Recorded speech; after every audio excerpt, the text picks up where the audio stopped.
দেখুন, as a whole এতগুলো যতগুলো ভিজিট করলাম তাতে আমি দেখেছি মোটামুটি সবাই ফুড সেফটি, এই যে আমাদের নিরবিচ্ছিন্ন 2015 থেকে ফুড সেফটি অ্যাক্ট নিয়ে ফুড সেফটি অফিসারদের নেতৃত্বে 16টা জোনে 16টা বড়োতে আমাদের যে 16টা টিম কাজ করছে, তাতে একটা ইমপ্রুভমেন্ট হয়েছে যে ফুড সেফটি স্ট্যান্ডার্ড অথরিটির যে প্রোডাক্টগুলো, মানে তাদের অ্যাপ্রুভাল প্রোডাক্টগুলো সবাই ব্যবহার করছে এবং রাস্তার ফুটপাতের দোকানগুলো ব্যবহার করছে। একটা জিনিস হচ্ছে যে খাবার কতদিন ধরে আপনি ফ্রিজে রাখছেন তার ডেটটা কি, সেটা একটা দুটো জায়গা ছাড়া বাকি জায়গায় পাওয়া যায়নি।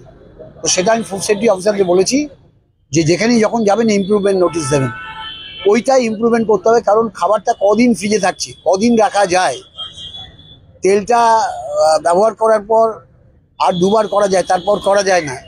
এই যে নিয়মগুলো, এগুলো আমরা আমাদের প্রচারপত্র দিয়ে বারবার আমরা সাবধান করছি, কিন্তু তারপরেও কিছুটা অসঙ্গতি, কিছুটা দুর্বলতা আছে।